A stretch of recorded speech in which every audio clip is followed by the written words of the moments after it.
আমাদের কাছে মাঝে মধ্যে এমন কিছু মোবাইল আসে যে মোবাইলগুলো হঠাৎ করেই ওয়াইফাই কাজ করে না, হঠাৎ করেই ব্লুটুথ কাজ করে না, জিপিএস সিস্টেম কাজ করে না।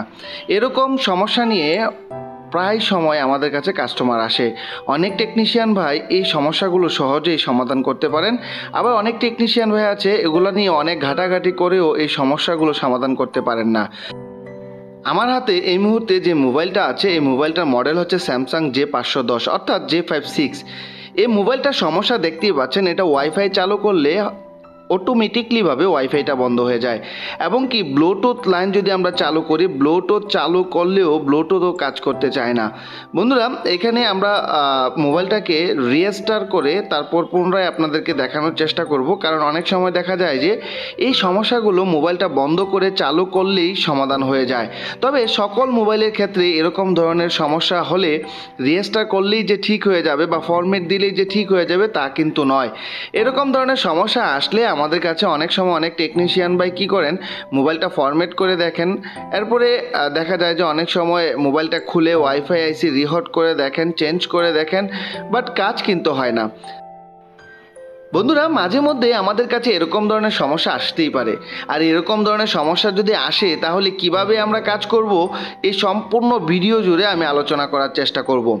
বন্ধুরা, একটি মোবাইল সমস্যা নিরূপণের জন্য কাস্টমারের কথার উপরে আমাদের সবচেয়ে বেশি নির্ভর হতে হয়। কাস্টমার থেকে যদি আমরা সঠিক জিনিসটা জেনে নিতে পারি যে মোবাইলটা সমস্যা হওয়ার আগে কি করেছিল বা কিভাবে সমস্যা হয়েছিল, এই বিস্তারিত জিনিসগুলো যদি আমরা আগে জেনে নেই তাহলে দেখা যাবে যে কাজগুলো করতে অনেক সহজ হয়ে যাবে। যেহেতু মোবাইলটা চালু হয়েছে, আমি আপনাদেরকে প্রথমেই দেখিয়ে নিব যে মোবাইলটা ওয়াইফাই চালু হয় কিনা। দেখুন, আমি যখন ওয়াইফাই চালু করছি এটা অটোমেটিকলিভাবে অফ হয়ে যাচ্ছে। কোনো এক টেকনিশিয়ান ভাই বলেছে যে এটা ওয়াইফাই আইসি চেঞ্জ করতে হবে, সো আমি এটা ওয়াইফাই আইসি চেঞ্জ করব না। চেঞ্জ ছাড়াই কিভাবে কাজ করতে পারি আপনাদেরকে দেখানোর চেষ্টা করব। তবে চেঞ্জ যে করতে হবে না তা কিন্তু নয়, প্রাথমিকভাবে আমরা কাজগুলো করব। কাস্টমার থেকে আমি শুনে নিয়েছি কিভাবে এই সমস্যাটা হয়েছিল। দেখতেই পাচ্ছেন এখানে ব্লুটুথ যখন চালু করলাম, ব্লুটুথ চালু করার পরেও এখানে সার্চিং হচ্ছে, কোনো প্রকার মোবাইলের ব্লুটুথ কানেকশন পাচ্ছে না। আমি অন্য আরেকটি মোবাইল নিলাম, ওই মোবাইলের ব্লুটুথ চালু করে দেই এবং আরও কয়েকটি মোবাইল নিব। পর্যায়ক্রমে নেওয়ার পর ব্লুটুথগুলো চালু করে দেখানোর চেষ্টা করব যে ব্লুটুথ পায় কিনা। দেখতে পাচ্ছেন এখানে ব্লুটুথটা কিন্তু চালু হচ্ছে, বাট কোনো মোবাইলের কানেকশন কিন্তু পাচ্ছে না। আশেপাশে যে কয়েকটা মোবাইলে ব্লুটুথ চালু করে রেখেছি ওইগুলোর নাম কিন্তু এখানে শো করছে না।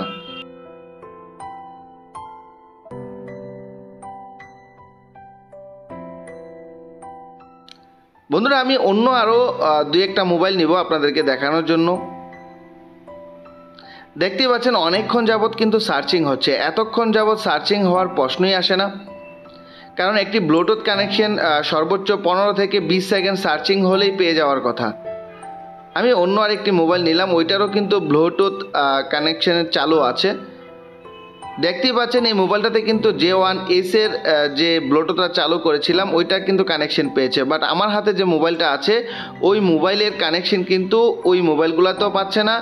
এবং এখানে দেখতে পাচ্ছেন এই মোবাইলটাতে কিন্তু গ্যালাক্সি J5 2016 এটা কিন্তু শো করেছে, বাট আমার এই মোবাইলটাতে কিন্তু কোনো প্রকার মোবাইলের নাম শো করছে না। অর্থাৎ দেখতেই পাচ্ছেন ব্লুটুথ কিন্তু কাজ করছে না, এখানে সার্চিং হচ্ছে বাট কাজ হচ্ছে না।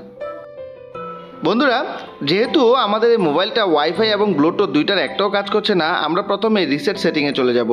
রিসেট সেটিংয়ে যাওয়ার পর এখানে দেখতেই পাচ্ছেন ওয়াইফাই, মোবাইল ডাটা, ব্লুটুথ এই যে অপশনগুলো আছে এগুলো রিসেট করে দিব। অনেক সময় সেটিংয়ের কারণেও এরকম ধরনের সমস্যা হতে পারে। আমি রিসেট সেটিং করে দিলাম। দেখতেই পাচ্ছেন এখানে রিসেট সেটিং দেওয়ার পর রিসেট কিন্তু নিচ্ছে না। যেহেতু রিসেট সেটিং নিচ্ছে না, আমরা সম্পূর্ণ মোবাইলটার সেটিংটাকে রিসেট করে দেব। তারপরে দেখব যে এটা রিসেট নেয় কিনা এবং কাজ হয় কিনা। বন্ধুরা, সম্পূর্ণ রিসেট সেটিং করে দিলাম। বন্ধুরা, এবার আসুন মোবাইলটার সমস্যা কিভাবে হয়েছিল।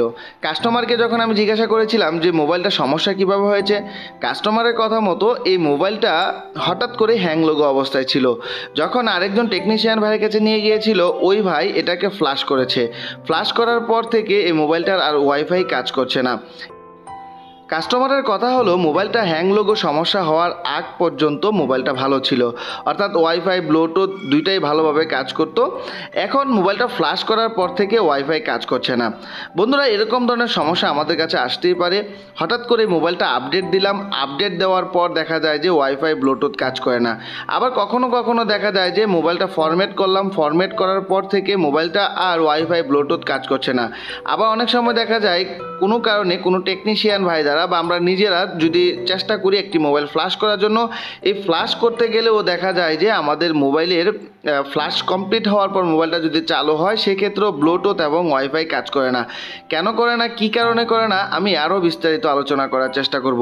বন্ধুরা, দেখতেই পাচ্ছেন এখানে কিন্তু রিসেট অপশনটা কিন্তু কমপ্লিট হচ্ছে না, এটা বারবার সার্চিংই হতে থাকছে। তো আমি এটাকে নিয়ে আর অপেক্ষা করব না, যেহেতু রিসেট অপশনটা অনেকক্ষণ যাবৎ লেট করছে, তো আমি সরাসরি এটাকে ফ্ল্যাশ করার চেষ্টা করব কম্পিউটারের মাধ্যমে। আর এটাকে অবশ্যই আমি একটি 4 ফাইল দ্বারা, অর্থাৎ একটি 4 ফাইলের ফ্ল্যাশ ফাইল দ্বারা ফ্ল্যাশ করার চেষ্টা করব।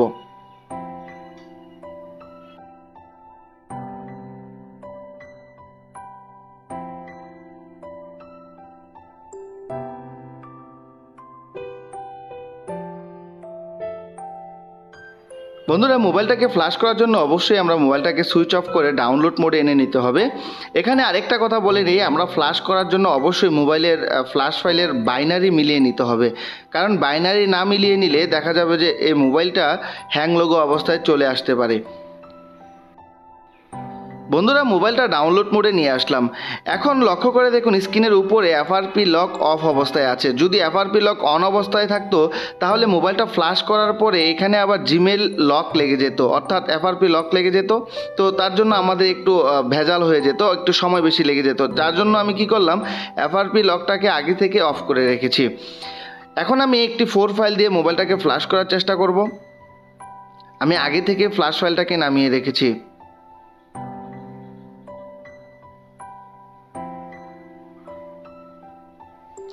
বন্ধুরা, এখানে মোবাইলটা যদি ফ্ল্যাশ করার পরে সমস্যার সমাধান না হয় তাহলে আমরা এটাকে হার্ডওয়্যার ইস্যুতে, অর্থাৎ মোবাইলটা খুলে কাজ করার চেষ্টা করব। প্রথমে তো আমরা ট্রাই করব একটি ফ্রি টুল দিয়ে কীভাবে আমরা এই স্যামসাং মোবাইলটাকে ফ্ল্যাশ করতে পারি, এবং ফ্ল্যাশ করার পর তারপর আমাদের এই মোবাইলের সমস্যার সমাধান হয় কি না তা আমরা চেক করে দেখব। যদি কাজ না হয় সেক্ষেত্রে আমরা বুঝতে পারবো যে এই মোবাইলটা হয়তো বা হার্ডওয়্যার ইস্যু আছে। আর এগুলো কেন এরকম হয়, অনেকের মনে প্রশ্ন আসতে পারে। আমি যখন প্রথমে বলেছিলাম যে মোবাইলটা ফ্ল্যাশের কারণে এরকম হতে পারে অথবা আপডেটের কারণে এরকম হতে পারে, এরকম কেন হতে পারে? বন্ধুরা, আমরা যখন একটি মোবাইল ফ্ল্যাশ করি, ফ্ল্যাশ করতে গেলে অনেক সময় দেখা যায় যে ওয়াইফাই বা ব্লুটুথের প্রোগ্রামিংটা যদি মিসিং হয়ে যায় সেক্ষেত্রে কিন্তু আপনার ওয়াইফাই এবং ব্লুটুথ সমস্যা করতে পারে। আবার দেখা গেল যে যখন আমরা মোবাইলটা আপডেট দিই, অনেকেই করে কি একেবারেই আপডেট করি না। একটি আপডেট ফাইল হয়তো বা 2 জিবি হতে পারে, 1.5 জিবি হতে পারে বা 4 জিবি হতে পারে।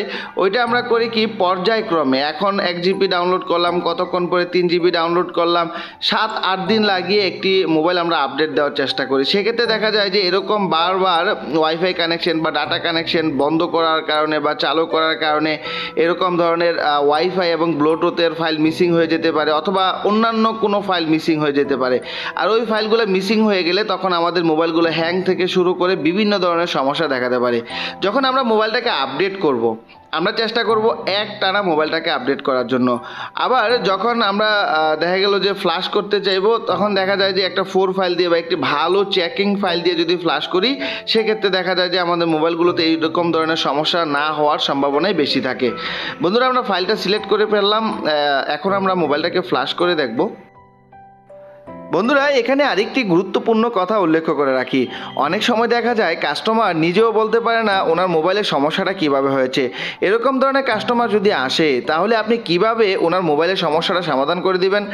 দেখা গেল যে আপনি অনুমানে কাজ করতে পারেন। বন্ধুরা, অনুমানে কাজ করব না। এই যে সমস্যাটা যদি কাস্টমার বলতে না পারে যে ওনার মোবাইলে ওয়াইফাইটা কিভাবে সমস্যা হয়েছে, সেক্ষেত্রে কিন্তু আপনার নির্ভর করবে আপনার কাজের যোগ্যতা বা অভিজ্ঞতার উপরে। আপনি আপনার অভিজ্ঞতার উপরেই নির্ভর করে কিন্তু এই মোবাইলের সমস্যাটা আপনাকে নিরূপণ করতে হবে। আর সেটা কিভাবে? দেখা গেল যে এই মোবাইলের সফটওয়্যার ইনফরমেশন দেখেও কিন্তু আমি বুঝতে পারি যে মোবাইলটার কিভাবে এই সমস্যাটা হয়েছে, কি সফটওয়্যার ইস্যুর কারণে হয়েছে নাকি হার্ডওয়্যার ইস্যুর কারণে হয়েছে।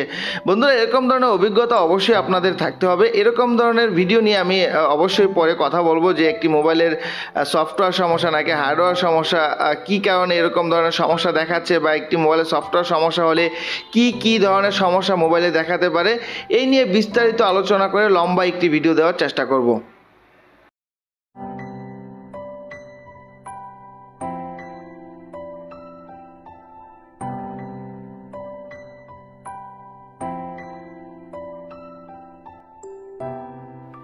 বন্ধুরা আমাদের এই মোবাইলটা ফ্ল্যাশ কমপ্লিট হয়ে গেছে।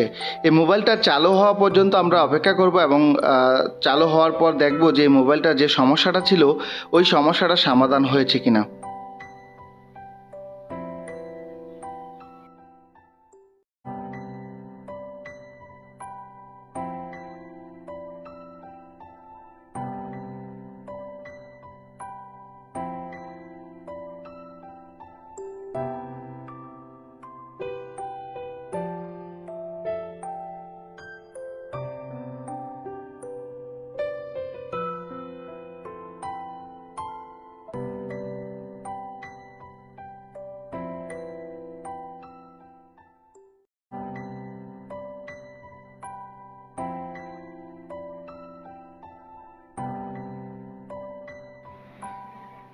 বন্ধুরা আমাদের এই মোবাইলটা কিন্তু কমপ্লিটভাবে চালু হয়েছে।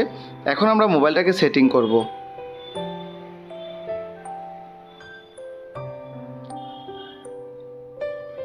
বন্ধুরা লক্ষ্য করে দেখুন এখানে কিন্তু কয়েকটা ওয়াইফাই লাইন শো করেছে।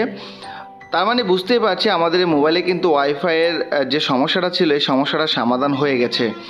আমরা তারপরও সেটিংটাকে মিলাবো, সেটিংটাকে মিলিয়ে তারপর আপনাদেরকে দেখানোর চেষ্টা করব যে ওয়াইফাই এবং ব্লুটুথ দুইটাই একই সাথে কাজ করে কি না। বন্ধুরা আমি প্রতিনিয়ত চেষ্টা করি আমার এই মোবাইল রিপেয়ার হসপিটাল বিডির ইউটিউব চ্যানেলের মধ্যে ছোটোখাটো থেকে শুরু করে সকল ধরনের কাজ আপনাদের সামনে এ টু জেড তুলে ধরার জন্য। আর আমি চেষ্টা করি এই ভিডিওগুলো প্রত্যেকটা কাজ বিস্তারিত আলোচনা করে আপনাদের সামনে আমি তুলে ধরতে। বন্ধুরা আমার এই মোবাইল রিপেয়ার হসপিটাল বিডির ইউটিউব চ্যানেলের ভিডিওগুলো দেখে যদি আপনারা সত্যিকার অর্থে উপকৃত হন তাহলে অবশ্যই আমার চ্যানেলটা সাবস্ক্রাইব করে দিবেন এবং পাশে থাকা বেল আইকনে ক্লিক করে দিবেন যাতে আমার দেওয়া নতুন নতুন ভিডিওগুলো নোটিফিকেশন পৌঁছে যায় সবার আগে আপনাদের কাছে। দেখতে পাচ্ছেন এখানে কিন্তু ওয়াইফাই কানেকশন পেয়ে গেছে। আমরা অতি সহজেই কিন্তু এই মোবাইলের সমস্যাটা সমাধান করতে পেরেছি। আর এই সমস্যাটা সমাধান করার উপরে সবচেয়ে বেশি নির্ভর করেছে কাস্টমারের কথা। আর কাস্টমার সঠিক তথ্যটা আমাকে দিয়েছে বিদায় আমি কিন্তু কাজটা সঠিকভাবে করতে পেরেছি। দেখা গেল যে সঠিক তথ্যটা যদি আমি না নিতাম তাহলে আমি এই মোবাইলটাকে খুলে হার্ডওয়্যার মেথডে কাজ করার চেষ্টা করতাম। বন্ধুরা এখন লক্ষ্য করে দেখুন এই মোবাইলে ব্লুটুথের লাইনগুলো শো করে কিনা।